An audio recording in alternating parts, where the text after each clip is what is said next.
নমস্কার বন্ধুরা, তিন দিদির হেসেলে আরেকটা নতুন এপিসোডে সবাইকে স্বাগত জানাই। আশা করি সবাই খুব ভালো আছেন। আজকে আমরা আপনাদের জন্য একটা কিন্তু খুবই অসাধারণ স্বাদের এবং খুব সহজে রান্না করা যায় এরকম একটা রেসিপি নিয়ে এসেছি। আজকে আমরা বানাবো হচ্ছে ডিম ভাপা। আমরা অবশ্য এই রান্নাটা কিন্তু হাঁসের ডিম দিয়ে করছি। আপনারা চাইলে আপনাদের পছন্দ মতো যে কোনো ডিমই ব্যবহার করতে পারেন। তাহলে প্রথমে চট করে এই রান্নার উপকরণগুলো একবার দেখিয়ে নিই। এখানে দেখুন আমরা 4টে হাঁসের ডিম ভালোভাবে সেদ্ধ করে নিয়েছি। আর যা যা উপকরণ ব্যবহার করছি তার মধ্যে আছে, এখানে নিয়েছি কিছুটা চারমগজ, কালো সর্ষে, সাদা সর্ষে, পোস্ত, সামান্য টক দই। দইটা আমি একটু সামান্য পরিমাণে চিনি দিয়ে ফেটিয়ে নিয়েছি।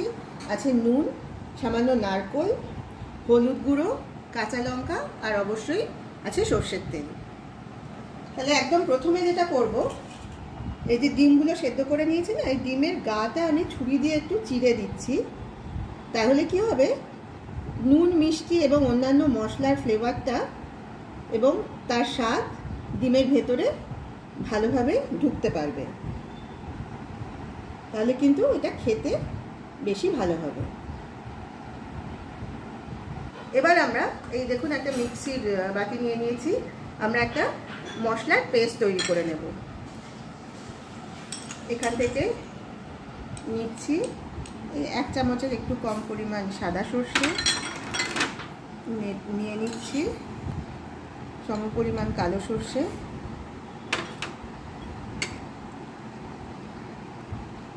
নিচ্ছি 1 চামচ মতো পোস্ত। আচ্ছা, এখানে এই বড় চামচে 1.5 চামচ মতো নারকেল কোড়া আছে, সেটাও এর মধ্যে দিয়ে দেব। আর দেব হচ্ছে এই 1 চামচ মতোই চারমগজ। আচ্ছা, এখানে দিয়ে দিচ্ছি কাঁচা লঙ্কাটা। আমি বাটাতে বেশি ব্যবহার করছি না, আমরা পরে গোটা কাঁচা লঙ্কা কিছু দেব। 3টে কাঁচা লঙ্কা এখানে দিলাম। আর দিয়ে দিচ্ছি সামান্য নুন। সর্ষে বাটার সময় একটু নুন দিয়ে দিলে সর্ষের তেতো ভাবটা হয় না। এবার আমরা এই মশলাটার একটা পেস্ট তৈরি করে নেব মিক্সিতে। আমরা গ্যাসে কড়াই বসিয়ে কড়াইতে একটু সর্ষের তেল দিয়ে দিয়েছি। আর এবার আমরা ডিমগুলো খুব হালকা করে একটু ভেজে নেব। আর আমি ডিমে একটু নুন আর হলুদ মাখিয়ে নিয়েছিলাম, তবে ডিমটা কিন্তু কড়া ভাজবেন না, খুব হালকা করে ভাজবেন।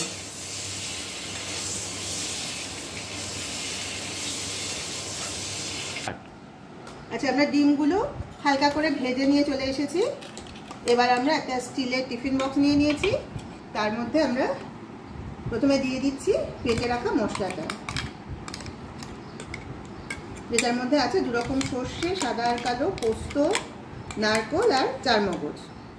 এই মিশ্রণটা প্রথমে দিয়ে দিলাম টিফিন বক্সে। তারপর দিয়ে দেব এই ফেটিয়ে রাখা দইটা,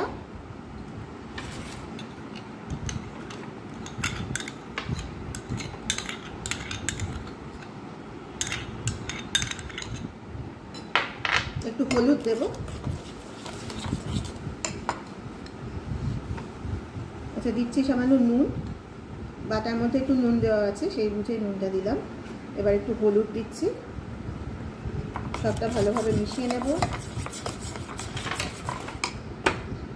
এবার দেব পরিমাণ মতো সর্ষের তেল।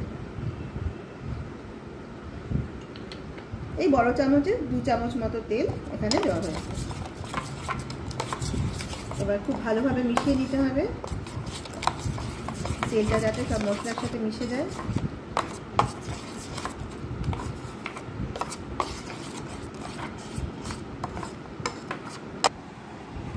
মিক্সির ঢাকায় যেটুকু লেগেছিল মশলা, সেটাও দিয়ে দিলাম।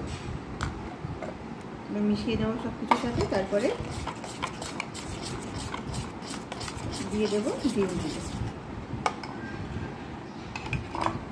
ডিম ভালোভাবে নেড়ে, ডিমটা যাতে ভালোভাবে মশলার মধ্যে কোট হয়ে যায়, ডিমের গায়ে যাতে মশলাটা ভালোভাবে লেগে যায় সবকটা ডিমের মধ্যে, সেই জন্য ভালোভাবে নেড়ে দেবো।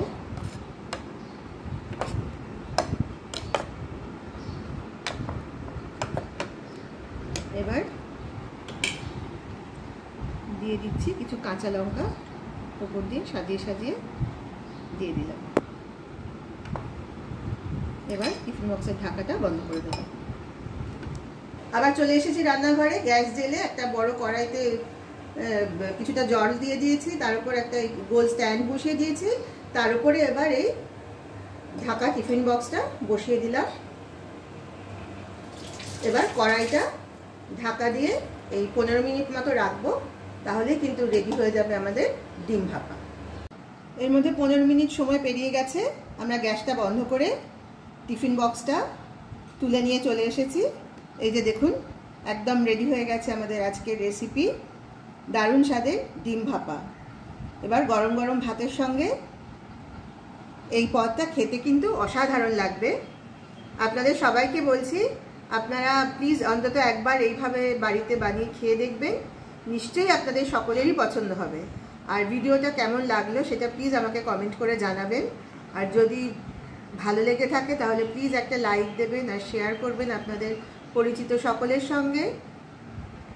আর যারা যারা এখনো পর্যন্ত আমাদের এই 3 দিদির হেসেল ইউটিউব চ্যানেলটাকে সাবস্ক্রাইব করেননি, তাদের সকলের কাছে আমাদের অনুরোধ, আপনারা প্লিজ যত তাড়াতাড়ি সম্ভব চ্যানেলটাকে সাবস্ক্রাইব করুন আর পাশে থাকা বেল আইকনটাকে প্রেস করুন। তাহলে এই চ্যানেলে আমরা যখনই কোনো নতুন স্বাদের রেসিপি ভিডিও আপলোড করব তার নোটিফিকেশন কিন্তু আপনারা পেয়ে যাবেন। আজ তাহলে এই পর্যন্তই।